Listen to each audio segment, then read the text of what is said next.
Hop.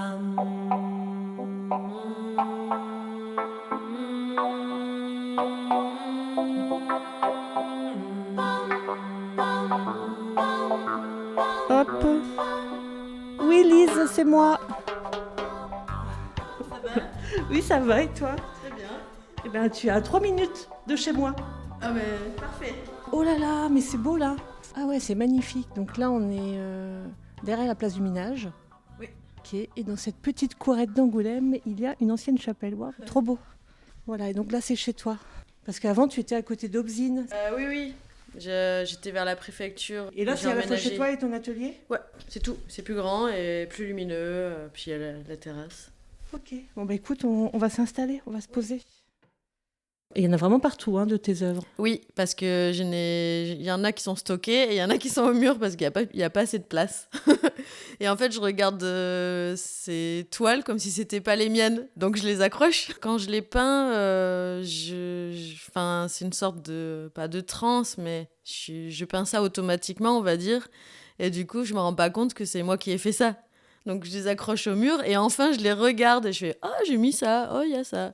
Donc c'est la découverte en fait. Donc c'est pas de la oh c'est génial, ce que je peins c'est trop beau. Non, c'est pas ça, c'est juste il y a une toile, je vais l'accrocher. C'est tout. Cet univers-là, est-ce que toi-même tu le qualifies? Bah c'est assez compliqué mais je vais quand même dire de base que c'est surréaliste, imaginaire, un peu enfantin. Il y a beaucoup de couleurs et beaucoup de noir. Vraiment là pour le coup, j'aime autant le noir que la couleur. C'est pas mal d'animaux, des personnages imaginaires. Il y a un petit côté féerique, onirique. Voilà. Est-ce que ça veut dire que si il y en a autant dans ton salon, ta pièce à vivre, sur les murs, il y a même un meuble Oui. qui est peint en bleu et avec des personnages comme ça un peu féeriques, un peu marins. Oui. Est-ce que ça veut dire que tu as besoin de cet univers-là pour vivre? Oui, je pense. Oui. Oui, parce que je me faisais la remarque il y a quelque temps, ce monde est quand même assez stressant. Et moi, j'ai besoin d'un univers artistique aussi pour adoucir ça. Et aussi avoir des œuvres d'autres artistes, c'est aussi important, pour vraiment adoucir ce monde qui est hyper compliqué, injuste. Et moi, on dirait peut-être pas, mais moi, je suis remplie de colère, en fait. Je suis pas colérique, mais tout m'énerve, tout m'agace, tout est injuste. Et donc, j'ai besoin de cette soupape artistique pour me détendre, quoi. Et il y a d'autres choses, mais l'art fait partie de ça. Quand tu étais petite, est-ce que c'était déjà ça? Est-ce que c'était déjà comme ça? Est-ce que tu t'en souviens? D'abord, est-ce que tu te souviens de tes premiers dessins? Bah, je m'en souviens, mais c'est facile parce que ma mère, elle garde tout. Et j'ai récupéré des dessins de maternelle. Et en fait, ils étaient déjà très colorés et avec des motifs proches de ce que je fais aujourd'hui, en un peu plus, on va dire, moins contrôlé. Je me suis dit, mais en fait, il y avait déjà ça. J'avais déjà ce style. Alors que ce style, je ne l'ai pas trouvé tout de suite, quoi. Et oui, je dessinais tout le temps, je passais mon temps à dessiner. Couleurs, des personnages, des animaux. J'ai une fascination pour les perroquets. Et ouais. Et dans ta famille, il y avait d'autres artistes? Pas du tout. Alors là, l'art dans la famille, on n'en entendait presque pas parler, j'allais pas au musée. Pas du tout une éducation artistique, vraiment pas. Et en fait, c'est moi, à force de dessiner, c'est mon dessin, ma créativité qui m'a amenée vers les artistes, vers la culture artistique, en fait. Et vers la culture en général? En général, oui, bien sûr. C'est à quel moment que tu peux te dire que tu vas devenir artiste? Mais c'était flou dans ma tête. Mais vu que j'aimais dessiner tout le temps, je me suis dit, je vais faire ça toute ma vie. Donc, je vais être dessinatrice. Et le métier d'artiste, je savais pas trop ce que c'était. Ça me paraissait flou, encore plus flou que le juste dessiner. Mais il y a plein de contradictions. J'aimais pas la BD, alors que la BD, c'est du dessin. J'aimais pas parce que les BD que je voyais, c'était très carré, dans des cases, tout parfait. Mais aujourd'hui, j'aime la BD parce que en ayant fait des études de licence en plastique, tout ça, j'ai découvert la BD et j'ai découvert des BD beaucoup plus libres. des auteurs indépendants. Enfin, voilà. Donc, j'ai vu une autre forme de BD qui me parlait plus. Je sais plus où j'en étais, mais oui, la BD. Pourquoi dessinatrice et vers quel métier aussi? Parce que quand on est enfant, Mm. il y a un entourage qui demande le métier, c'est Oui. plus comment tu vas vivre. Bah, en fait, pour rassurer tout le monde, je pense, parce que moi, je disais pourquoi pas prof d'art plastique, parce que ça rassurait. Mais moi, je me disais, prof, ça m'intéresse pas. Enfin, c'est bien d'apprendre aux autres, mais moi, je voulais juste dessiner tout le temps. Donc, je pense que c'est plus lié à un moyen d'expression, plus qu'à un métier, en fait. C'était un peu... là aussi, c'était une sorte de soupape. Il fallait que je m'exprime à travers le dessin. Voilà. Quand tu dis que tu dessinais tout le temps, c'est vraiment tout le temps? Bah, moi, je suis fille unique. Donc, déjà, je passais mon temps seule. Et du coup, c'était à travers le dessin, principalement, ou m'amuser dehors, parce que je vivais dans la nature. En pleine campagne, voilà. Je dessinais le matin, le soir, à l'école, évidemment. Enfin, je lâchais jamais le dessin, quoi. Ou alors, après, j'ai regardé des dessins animés, mais voilà. Est-ce que parfois on te demandait d'arrêter de dessiner? Non, on me demandait pas, mais vu que je les faisais un peu comme aujourd'hui, je dessine beaucoup et vite. Et mes parents me disaient, mais tu t'arrêtes jamais là, t'en as fait combien? Voilà. Mais ça les amusait, ça les amusait. Mais ils ont commencé un peu à stresser quand ils ont compris que j'allais pas lâcher mon idée d'en faire un métier, quoi. Donc c'était quoi ton parcours? Moi, j'ai fait un bac L avec option art plastique. Après, une licence art plastique. Là, j'ai cru vouloir faire de l'illustration jeunesse. J'ai tenté ça.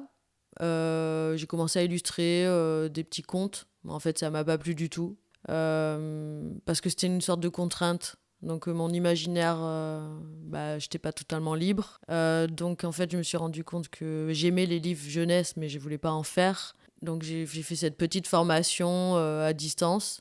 Être artiste, c'est assez large, quoi. Alors qu'illustratrice jeunesse, ça rentrait plus dans un cadre. Et je pense que j'ai voulu me rassurer aussi comme ça. Mais bon, ça l'a pas fait. Pour toi, ce serait ça, être artiste? Sortir d'un cadre? Bah oui.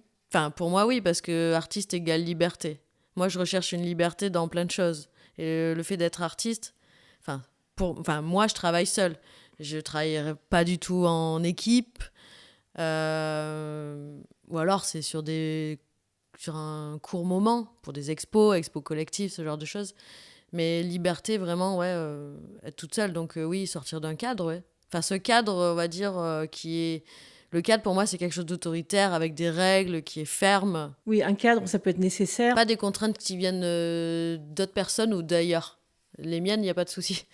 Parce que je suis libre de faire mon propre cadre. Et t'as quel âge, Lise, si ça peut se dire? Oui, ça peut se dire. Là, j'ai 36, mais 37 en août. Est-ce que t'as galéré? Alors, j'ai beaucoup galéré. Sur le point financier, sur le côté prendre confiance en soi. Souvent, on dit que l'art, c'est un métier thérapeutique, un peu comme de l'art-thérapie, mais moi, c'est pas dans ce sens-là. C'est une thérapie plus pour prendre confiance en soi, oser parler de son travail. C'est pas une thérapie au niveau expression, c'est une expression visuelle. C'est une thérapie au niveau... être plus sûr de soi, aller parler aux gens, prendre confiance. Et de la légitimité ou pas? Oui, aussi, ouais. Moi, j'ai toujours dit que j'avais pas du tout le syndrome d'imposteur. Bon, en fait, si, je l'ai toujours eu.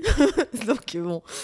Et Je vois que t'as les yeux qui brillent, là. C'est comme une révélation. Oui, c'est ça. Il y a pas si longtemps que j'ai pris conscience de ça. Il y a peut-être 2-3 ans.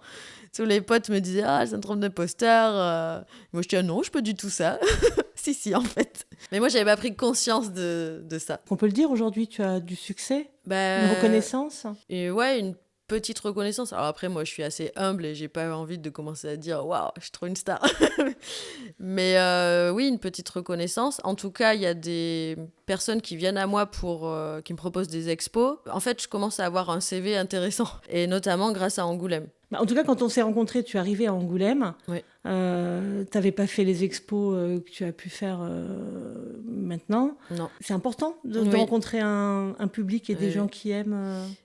Ça me rassure, mais aussi parce que j'ai osé demander. À l'époque, je n'osais pas. Et en fait, je me suis rendu compte que... Enfin, moi, j'ai l'impression d'avoir de la chance là-dessus. Je demande, on me dit oui. Voilà, c'est réglé. Enfin, il n'y a pas besoin de faire de monter des dossiers ou je ne sais quoi. Il n'y a pas de piston ou je ne sais quoi. J'ai juste demandé. Et voilà. Donc avant, j'avais sûrement peur de demander qu'on me dise non. Donc, On peut peut-être revenir justement ouais. sur le parcours. Illustratrice jeunesse, Voilà. non. Mais là, du coup, contradiction encore, j'ai pris l'option BD. Parce que Que tu n'aimais pas à la base. Voilà. Et là, t'étais où? J'étais à Bordeaux. Ouais, il me restait encore 5-6 ans à Bordeaux avant d'arriver ici. Et donc, j'étais dans une envie de dessiner parfaitement, donc pas du tout dans ce style, quelque chose de très réaliste, figuratif. Et dans ma tête, les BDistes dessinent hyper bien. Donc j'ai dit, je vais prendre option BD. Alors que je n'aimais pas ça. Enfin, je sais pas ce qui s'est trop passé dans ma tête. Et là, c'est là où j'ai découvert la BD et toutes ces formes de BD différentes. Et je me suis dit, c'est génial. Donc j'ai découvert tout un monde qui est dingue. Et du coup, pas forcément des cadres, des cases parfaites, enfin voilà, libre. Bon, alors j'ai fait cette formation, donc ça m'a ouvert à la BD, voilà. J'ai pas eu forcément envie de faire de la BD.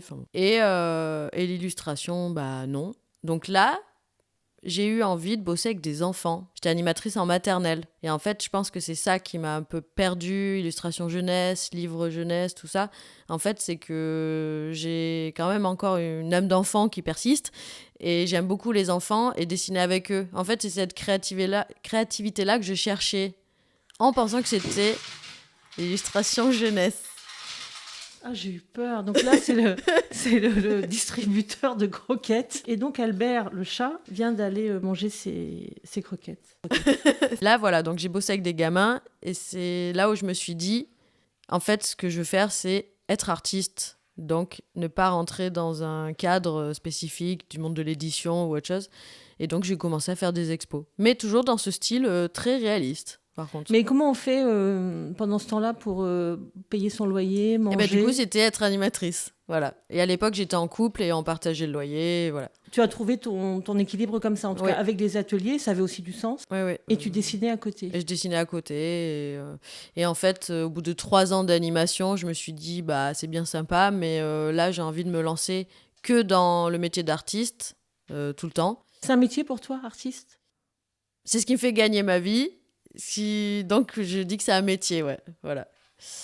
Mais le mot métier est pas péjoratif comme boulot ou... Enfin, là, je joue sur les mots, mais c'est ça. Et donc après, j'ai eu droit au chômage et je me suis servi de ça pour commencer à me lancer. Et là, la galère a commencé. Voilà. Parce qu'on ne gagne pas sa vie tout de suite, parce qu'on ne sait pas quel prix mettre. Enfin, c'est compliqué, tout est instable. On ne connaît pas trop les prix. On ne sait pas où exposer, donc on doit aller se confronter aux gens. Notre style, mon style là, il était complètement. Je me cherchais. À la base, c'était assez classique, tu faisais des portraits. Voilà. Par contre, avec des couleurs toujours vives. Les couleurs ont toujours été là. Ouais, toujours été là. Mais c'était quoi? C'est plus. Portrait, paysage, très réaliste. Mais ça fonctionnait, hein, franchement, le résultat était bien. Mais je me prenais la tête, j'étais trop dans la perfection et du coup, j'exprimais rien. C'était très technique. Quand on débute comme ça, qui vient dire est-ce que c'est toi-même qui t'es dit ah non mais ça va pas, je cherche trop la perfection, ou est-ce que tu as des gens autour de toi qui Ah non, c'est moi toute seule parce que les gens autour de moi, ils aimaient bien ce que je faisais. Mais moi, je voyais que ça commençait à devenir trop une obsession, quoi. Il y avait plus de négatif dans la création que de positif. Puis je recommençais, je déchirais, je m'énervais, quoi. C'était purement technique, il fallait que tout soit parfait. Ça n'allait pas, quoi. Et comment tu as trouvé, comment cette évolution s'est faite? Alors, j'ai fait pas mal d'expos, j'ai commencé, des expos perso, j'ai commencé à... Enfin, là, du coup, je suis allée beaucoup plus dans les musées. J'ai fait une licence art plastique, donc j'avais de la culture générale, histoire de l'art, tout ça. Donc, j'ai commencé à regarder beaucoup plus de documentaires, à me fournir de tous les côtés. Et j'ai découvert la gravure sur bois. Plus les enfants, parce que les enfants, vu qu'ils sont remplis de liberté, ils m'ont un peu ouvert l'esprit là-dessus. Et c'est vrai que moi, j'adore les dessins des tout petits. Puis eux, ils se posent pas la question, c'est beau, c'est pas beau, c'est une expression, ça sort comme ça. Et ça m'a vraiment plu. Et je me suis dit, je veux faire ça. Après, peut-être à travers ça, c'est une envie de de rester enfant, à quelque part. Je m'accroche à ce truc. Mais pas seulement, parce que ça, c'est pas qu'un dessin d'enfant. Non, c'est lié à l'enfance parce qu'il y a l'envie de s'amuser, d'être libre, de pas réfléchir vraiment profondément à ce que je fais, ce que je réalise. Donc, une sorte de spontanéité de l'enfance. Par les couleurs, c'est hyper joyeux. Mais oui. Et donc, c'est assez jouissif comme ça. C'est vrai, Ouais. quand on rentre dans ta peinture, il y a à la fois de la joie, mais avec cette profondeur et une richesse. C'est vrai que mon travail, de par les couleurs, les gens peuvent se dire c'est très joyeux, c'est limite naïf. Mais moi, je suis quand même quelqu'un de très sensible. Et comme ce que je disais au début, je suis en colère, j'aime pas l'injustice, il y a plein de choses qui m'agacent. Donc je pense que c'est peut-être ça aussi la profondeur. Il y a des personnages où on leur voit bien les dents et c'est pas un sourire coucou, je suis content, quoi. C'est vraiment une sorte de colère, de rage, peut-être cachée derrière un sourire. Après, Tout est mélangé, en Oui, fait. oui. Oui, je pense que c'est rempli de plein de contradictions, comme moi. Et plein d'opposés. La joie, la tristesse, le noir, le blanc, même si le noir, pour moi, c'est pas du tout triste, mais c'est plus profond qu'une couleur. Enfin, ça va peut-être étonner, mais si moi je devais choisir entre le noir et les couleurs, je prendrais le noir. Déjà, je m'habille souvent en noir, parce que c'est une couleur qui est intense et que j'aime beaucoup. Et donc voilà, il y a plein d'oppositions comme ça. J'ai plus d'émotions avec du noir, bizarrement, qu'avec des couleurs. Mais après, le noir, au niveau technique, ça crée le contraste, donc ça met en valeur les couleurs, mais les couleurs rendent le noir encore plus profond. Enfin, tout s'entremêle, en fait. Quand on regarde ton travail, on pourrait pas imaginer que c'est le noir que tu préfères, mais il y a Oui. quand même souvent du noir, malgré Oui. toutes les couleurs. Alors, il y a quelques toiles où il n'y a pas de... J'aime bien faire des fonds noirs. Il y en a quelques-unes où il y a moins de fonds noirs, parce que le noir, quand je fais un fond noir, la créativité, elle arrive d'un coup. Alors que si la toile elle est blanche, là, il se passe rien. Déjà, je fais toujours un fond. Ou du bleu. Alors, depuis quelques années, il y a beaucoup de bleu. Pourtant, moi, le bleu, de base, c'est pas une couleur... en vêtements, par exemple, à part les jeans ou quoi, mais c'est pas une couleur que j'aime. Mais en peinture, je trouve que c'est une couleur très lumineuse. Et ça aussi, ça m'amène une créativité. Mais il y a souvent des fonds noirs, parce que le noir, d'un seul coup, j'ai envie de créer le contraste. C'est comme si je voyais déjà des choses, alors que j'ai rien dessiné. Est-ce que tu sais pourquoi tu es si en colère? Est-ce que c'est en toi ou est-ce que c'est une colère dirigée contre le monde? C'est en moi, et c'est une colère dirigée contre le monde. C'est la totale. Oui, j'ai mis du temps avant de comprendre que j'étais quelqu'un avec beaucoup d'émotions, parce que j'avais du mal à exprimer ça, parce que j'en ai tellement que ça déborde de tous les côtés, et il y avait une sorte de déni, parce que je rencontre plein de gens qui ont beaucoup d'émotions, donc je me dis, je suis pas légitime, ou je sais pas, de dire, moi aussi... Mais il y en a, ils vivent des choses pires, il y en a, ils ressentent beaucoup plus fort. Et je me suis dit, mais si je vais vers ces gens aussi, c'est pas un hasard aussi, ils viennent vers moi, c'est qu'on est sûrement très proches. Du coup, depuis gamine, oui, tout est très fort, tout est très intense. Mais je me disais que tout le monde était comme ça, en fait, tout simplement. Bon, au fur et à mesure, je me rends compte que non. Et ce monde, oui, ce monde, il est injuste, il y a pas d'empathie. Enfin, il y a des gens empathiques, ça, il n'y a pas de problème. Mais comment c'est dirigé, de tous les côtés, il y a toujours quelque chose qui est injuste, qui ne va pas, qui est rempli de douleur, de souffrance. La communication, c'est zéro. Moi, au fond, si je m'écoutais, je serais totalement dépressive. Mais j'ai cette force, je pense, de caractère qui fait que je préfère la joie, je préfère l'humour. Après, j'adore l'humour noir, ça sort pas de nulle part non plus. C'est aussi ton art et ton travail qui te permettent de Oui. rester équilibré, de canaliser tout ça? Ah oui, si je faisais un travail plus conventionnel... Oh là là, je serais aigrie. Mais je tiendrais pas le coup. Je ferais des burn-out tous les 4 matins, c'est sûr. Et souvent, on dit les artistes, ils ont du courage. Bah, peut-être. Mais alors, les gens qui font des boulots qu'ils n'aiment pas, mais quel courage! Je sais pas comment ils font. C'est impressionnant, quoi. Puis, il y en a plein qui se pourrissent la santé, quoi. Physique, mentale. C'est terrible. Est-ce que tu trouves du sens dans ce que tu fais?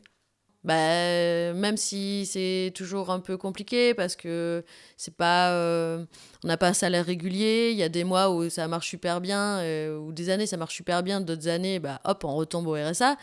Mais je fais pas ça pour rien. Je fais ça parce que ça me plaît, parce que je vois que ça fait du bien autour de moi, parce que j'ai des retours des expos ou quoi, et les gens sont heureux. Qu'est-ce qu'ils te Et disent, les gens? Qu'est-ce qu'ils t'ont dit là lors des dernières expositions? il y a des gens qui comprennent pas trop, mais qui se rassurent en disant il y a du travail, ok. Il y en a qui comprennent. Alors, il y en a, ils adorent. Enfin, les gens adorent les couleurs, donc ils sont attirés par ça. Euh, En fait, ça les rend joyeux. Ça leur fait du bien parce que le discours, c'est toujours on n'a pas assez de couleurs dans notre monde. Mais d'un autre côté, les gens ont peur aussi de la couleur. Ils osent pas, ils ont peur de se faire remarquer, mais en même temps, ils en veulent. Alors, moi, j'ai pas les moyens de m'offrir une toile de Lise Moi Moza. non plus. Par contre, à la dernière exposition, j'ai acheté une carte postale. J'ai l'habitude de marcher avec une amie le long des remparts. Tu vois, ça me touche au moment où j'en parle. Oui. Moi, je fais ce tour des remparts et il y a un passage particulier, enfin que moi je trouve particulier, en passant devant Aubzine, l'église d'Aubzine. Oui. Et c'est incroyable parce que tu as peint ce passage avec 2 personnes. Et j'ai l'impression que c'est moi avec cette amie. Il n'y a pas que nous qui faisons ce tour Non. de rempart, il y en a d'autres. Mais c'est comme si, je sais pas, comme si l'imaginaire rejoignait la réalité. Bah, du coup, c'est génial parce que ça veut dire que tu te l'es approprié. Et moi, c'est ce que je cherche dans mon travail. Je peux donner des pistes et des explications, mais je vais pas faire une analyse. Et en fait, ce qui me plaît, c'est que les personnes s'y retrouvent, quoi. Tu fais des séries. Oui. Tu as fait des séries pour rendre hommage à des artistes. Mais... Petit hommage aux peintres. Angoulême. Le Royaume, c'est le Royaume des animaux, qui est à la médiathèque. En fait, vu que j'ai plein de thèmes et plein d'envies, je me suis dit, je vais les classer dans des séries, ce sera plus simple pour moi. La série musique, que j'ai commencé à Musique Métis. Enfin, voilà. Partons sur la série de la ville. Oui. Tes inspirations, c'est quoi? Tu notes des choses, tu as vu plein de gens, tu croises, tu te promènes avec ton chien. Ouais, bah, je me promenais, mais c'est plus le cas là, mais vu que Elio il est plus là. Mais en fait, la série Angoulême, déjà, j'adore cette ville. Visuellement, elle est magnifique. Je m'y sens hyper bien, donc voilà, ça c'est bon. J'ai vu à un moment, il y avait un concours de la mairie, mais il y a quelques temps, où ils proposaient de dessiner Angoulême. Et moi, je me suis dit, je vais faire ça, mais pas pour le concours, enfin, chez moi, je vais faire une toile. Et puis, je me suis prise au jeu et j'en ai fait une série, tout simplement. Et en fait, je prends des photos quand je me promène, pas toujours spécifiquement en pensant à une toile. Enfin, j'ai mon téléphone, je fais une photo et j'ai un album photo balade Angoulême. Et quand me vient l'envie de continuer la série, je vais sur l'ordi, je choisis ce qui me donne envie sur le moment. Et puis voilà, je me mets à peindre la vue, quoi. Alors là, je reviens un petit peu vers le réalisme où je me prenais la tête à l'époque, parce qu'il y a quand même un minimum de perspective pour l'étoile d'Angoulême. Et moi, la perspective, c'est vraiment pas mon truc. Mais à force de dessiner, ça vient. Donc en fait, au début, je fais une toile assez académique, clairement, au feutre. Là, je fais un fond noir et je prends pas un feutre, un marqueur genre bleu. Et là, je fais une sorte de croquis académique où je place vraiment les bâtiments, Académique, ça veut dire que tu respectes très réaliste, voilà. ce que tu vois. Voilà, là, il n'y a pas d'amusement du tout. Donc voilà, et même je prends en photo ma toile parce qu'avec le recul, en regardant la photo, je vois plus ce qui ne convient pas qu'en regardant la toile. Il y a un recul qui fait que voilà, j'ai besoin de faire ça. Donc ça doit être le côté lacune en perspective, ça. Et quand ça me convient, là je passe à mon style et je commence un peu à déformer la perspective, mais sans que ça parte dans tous les sens. Et donc ce qui fait que au final, c'est une vue que les gens peuvent reconnaître tout en faisant mon style. En fait, c'est comme si je customisais la ville, quoi. Et puis après, les personnages que je rajoute, ils viennent, c'est tout. Ou les chauves-souris. Pareil, souvent, je fais des toiles d'Angoulême, la plupart là, avec le ciel noir. Toujours pour ramener du noir, déjà, le contraste. Et une lune, parce que esthétiquement, je trouve ça beau. Et peut-être après, chacun y verra de la symbolique ou pas. Mais elle est peinte comme si c'était en journée, en fait. Il y a juste le ciel qui est noir et la lune. Mais c'est très coloré, voilà. Tu sais qu'on est dans un monde en joie. Oui. Donc, bon, on en a un petit peu parlé, mais je vais quand même te reposer la question. C'est quoi la joie pour toi? Elle se faufile dans plein de choses, là, la joie. La joie, c'est de faire ce que j'aime, donc ce métier-là. Mais ce que j'aime au sens large, la joie, c'est d'avoir des amis, la joie, c'est d'avoir une famille, d'avoir des animaux, d'avoir des gens à qui parler. Enfin, la joie, c'est rire, la joie, c'est écouter de la musique, la joie, c'est d'être là, du coup, avec toi. La joie, je pense que c'est pour ça que je peux pas sombrer dans une... Je peux pas être une personne dépressive parce que je vois la joie partout. Partout. Il fait beau, c'est la joie. Il pleut, bah, c'est la joie parce que bah, il faut qu'il pleuve. Elle est partout. Même si tu vois le reste qui est sombre. À tout moment, il y aura toujours une miette de joie qui fait que ça va prendre le dessus sur tout le reste qui est atroce. Et en fait, ça me fait un peu penser à un dessin animé Wall-E, le petit robot là, qui nettoyait la planète. Voilà. Et c'est très sombre comme dessin animé, je trouve. Et à un moment, il y a une petite plante qui pousse. Ben voilà, c'est ça. Dès qu'il y a un petit truc qui ressort, une étincelle ou... Donc moi, ça me fait repartir dans la joie. Est-ce qu'il y a une photo qui te met en joie? Ah oui, c'est une photo en tête d'une photographe qui s'appelle Viviane Mayer. Elle était nounou aux États-Unis. Et alors là, j'ai vu un documentaire. La personne en elle-même n'avait pas l'air très sympathique. Elle aimait pas plus spécialement que ça les enfants. Elle a fait ça pendant 30 ans, il me semble. Mais elle faisait des photos. Et elle a pris en photo 2 gamines. Et c'est vraiment ce qui me plaît là-dedans, c'est 2 enfants qui ont, je sais pas, 5-6 ans. Il y en a une petite un peu brune, l'autre blonde, cheveux carrés. Et en fait, elle a le bras sur l'épaule de l'autre. Et la petite la regarde, la fixe. Et la plus grande regarde un peu au lointain. Mais on sent qu'elles sont prêtes. Elle est prête à lui raconter quelque chose. C'est une sorte de malice. Genre, hey, on va faire ça, nana. Et c'est vraiment ça qui me met en joie. Parce que c'est encore une fois la légèreté des enfants. La complicité avec les autres. Et aussi, sur la photo, on voit que c'est un esprit vif. Donc une sorte d'intelligence émotionnelle, intelligence tout court, et une curiosité. Enfin, il y a tout ça dans cette photo. Et est-ce qu'il y a une musique qui, toi, te met en joie? Ah oui, alors là, c'était très compliqué aussi de choisir. J'ai tout fait, de Philippe Catherine au disco, Madonna. En fait, j'ai choisi une chanson, c'est Under Pressure, mais du duo Queen et David Bowie. Voilà. Parce que j'adore Queen et j'adore David Bowie. Et... Tu as fait aussi un concert dessiné, comme il y a à la BD d'ailleurs, à Angoulême. C'est un petit peu pareil. Oui. Donc, est-ce que tu peux expliquer ce rapport à la musique? Donc, il y a à la fois ce que tu as pu faire en direct, mais toi aussi, tu peux mettre une musique et c'est ton inspiration. C'est ça. Bon, moi, je vis avec la musique constamment. S'il n'y a pas de musique, c'est des documentaires, mais bon, la musique, tous les jours, il faut que j'écoute de la musique. Et en plus de ça, je me renseigne aussi, je regarde pas mal de documentaires sur les artistes, les musiciens, enfin voilà, je veux tout savoir. Du coup... Toi-même, tu en fais de la musique ou pas? Ben non, j'en fais pas. La série musique que j'ai commencé pour Musique Métis, il y a un moment que je l'avais en tête, mais c'est pas si simple à traduire, parce que la musique, c'est vraiment un ressenti. Alors du coup, il y a eu Musique Métis. Je me suis dit, c'est l'occasion de commencer cette série que j'ai dans la tête depuis 5 ans. Et en fait, je voulais vraiment retranscrire un son, enfin une musique, à travers la peinture. Donc retranscrire les émotions. Et ça, c'est compliqué, quoi. Et en fait, le seul moyen que j'ai trouvé, c'était les couleurs, évidemment, mais c'était de façon abstraite. Donc des coups de pinceau, du mouvement... voilà, et tout en étant rapide, donc moi ça me convient parce que je dessine assez rapidement. T'as besoin de cette énergie-là? T'as besoin que ça aille vite? Oui, il faut que ça aille vite, comme ça c'est spontané, je réfléchis pas trop et ça sort de manière directe. Parce que c'est ça que je recherche finalement dans mon travail, s'exprimer le plus librement possible, et que ça me plaise aussi, mais... Et donc la série musique, je me suis dit, je vais pas commencer à faire plein de toiles hyper abstraites. Même moi, c'est sympa, mais ça me paraissait pas assez suffisant.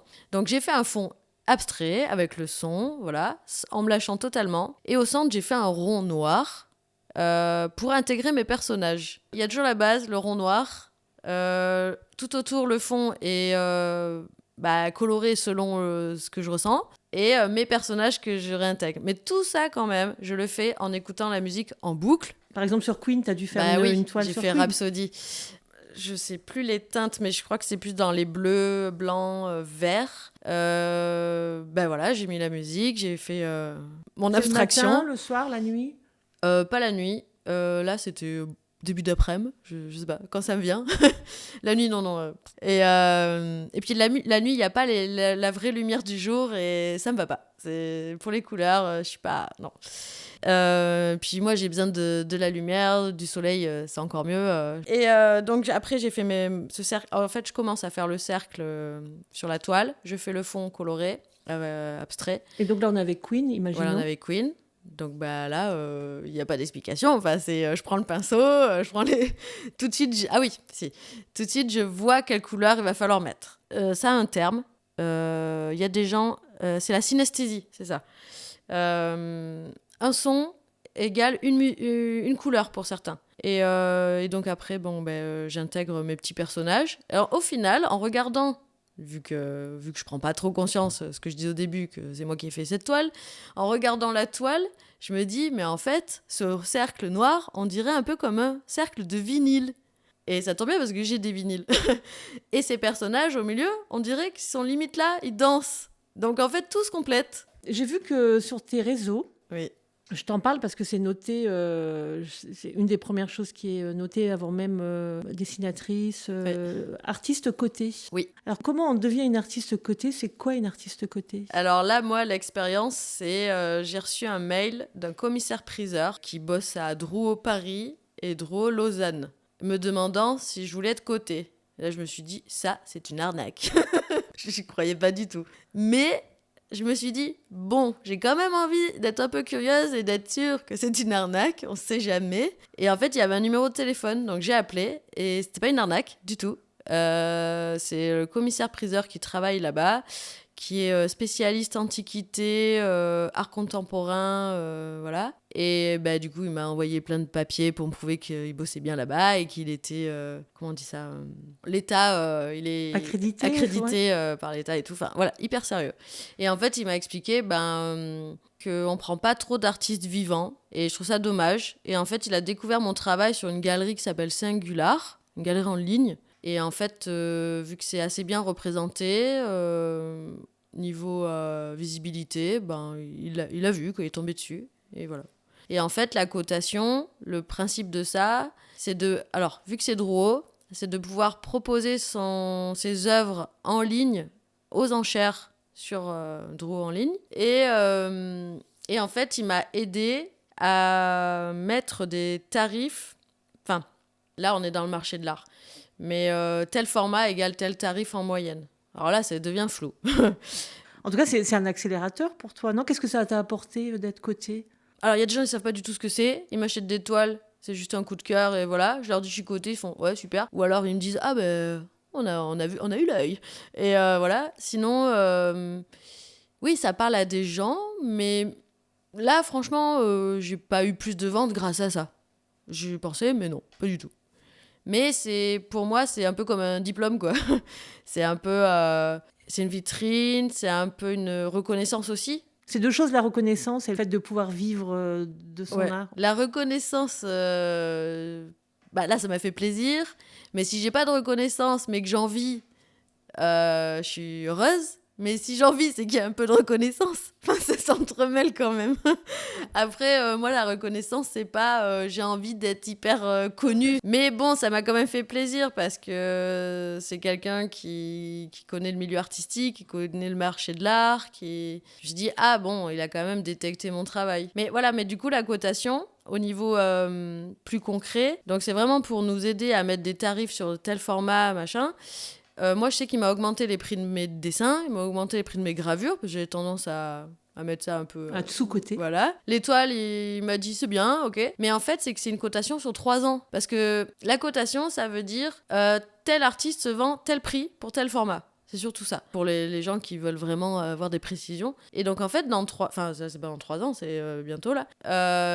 On va réévaluer la cotation parce qu'entre-temps, j'aurais pu augmenter mes prix de toile en fonction de la demande ou quoi. Donc ça a déjà un peu augmenté. Donc on va réévaluer ça, mais je serai toujours coté, mais ce sera des nouveaux tarifs. Est-ce que c'est difficile? Est-ce que tu vis bien? Est-ce que tu vis moyennement? Alors, un coup je vis bien, un coup je vis moyennement. Il faut pas assombrer, quoi. C'est pas parce qu'on ne vend plus pendant une période que d'un seul coup notre travail il est nul et les gens n'aiment plus. Mais il faut jamais lâcher l'affaire, quoi.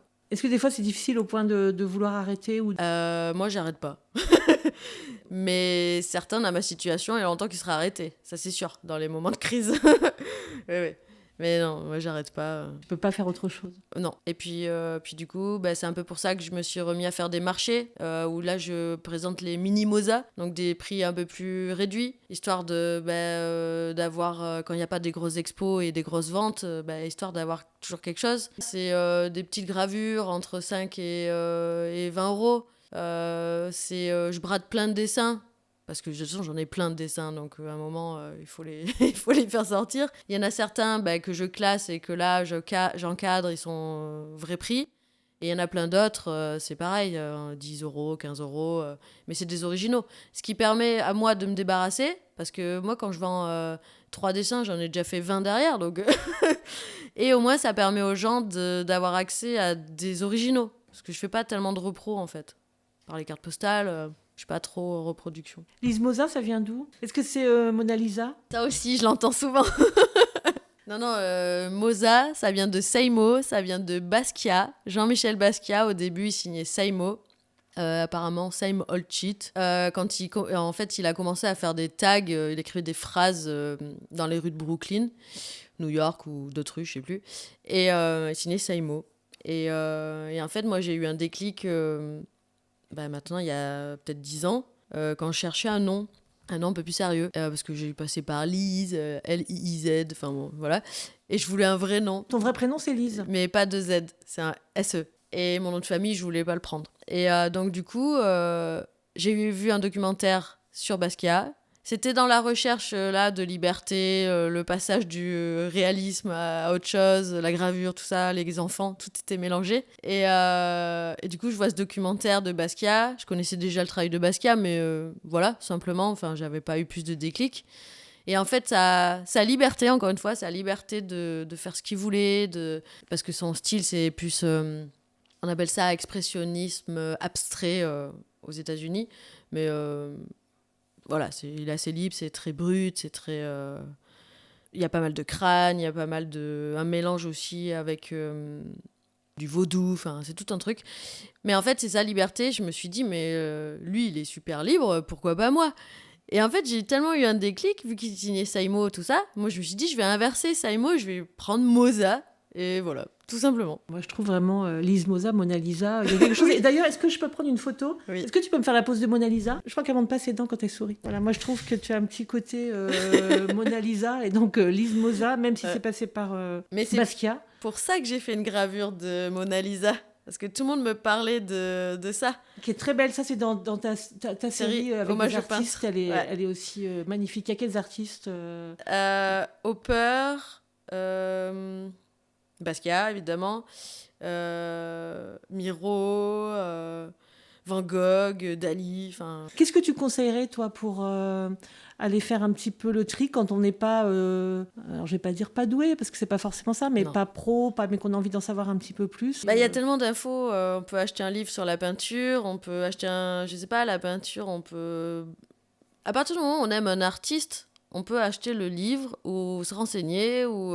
Et là, déjà, ça va amener des ouvertures. Si les gens veulent découvrir la gravure, ils viennent à mes ateliers. Non, en fait, je vais proposer des ateliers à la boutique Pima, rue de la Cloche Verte. C'est une boutique d'art et d'artisanat. Et en fait, j'y suis là actuellement. Enfin, mon travail y est jusqu'en septembre. Et en septembre, je vais proposer des ateliers, linogravure, sur le thème des animaux. Donc, si les gens veulent voir, c'est plus facile à expliquer en vrai. Des expositions ailleurs qu'à Angoulême, c'est possible? C'est possible. C'est prévu? Peut-être bien. C'est en cours à Cognac, dans une librairie. Pour l'instant, tu restes dans la Charente.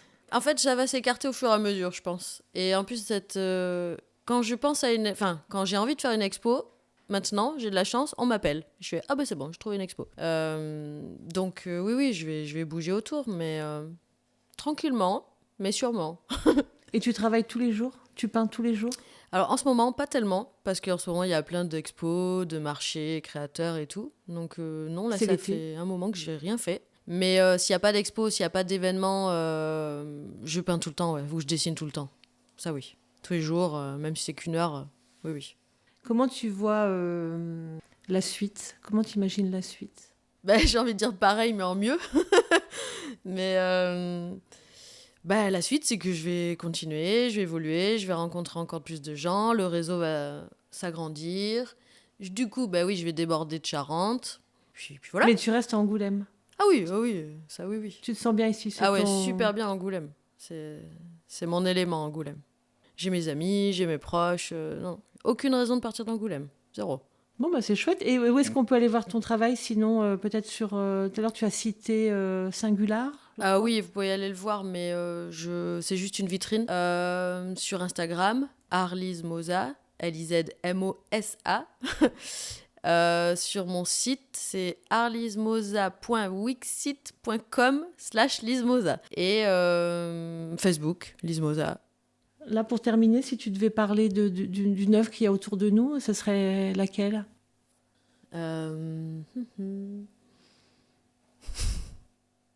Bah, celle qui est sur bois, fond bleu, sur du bois, sur du médium. Qui est là à côté de nous, sur ce petit mur. Voilà, je sais plus comment elle s'appelle, mais c'est la série Mythologie. Je crois que c'est la déesse et le renard. Et en fait, j'ai représenté mon chien que j'ai perdu, qui ressemblait à un petit renard. Et donc l'art sert aussi à ça, à aider à surmonter des moments très compliqués. Et du coup, bah, je rends hommage à ce chien. Et du coup, bah, il devient de l'art. Du coup, il est en moi. Donc voilà. Il reste vivant. Voilà. Et du coup, bah, je recrée de la joie grâce à ça. Merci beaucoup, Lise, pour ta joie. Merci à toi. Merci de m'avoir accueillie chez toi. Oui. À bientôt. À bientôt.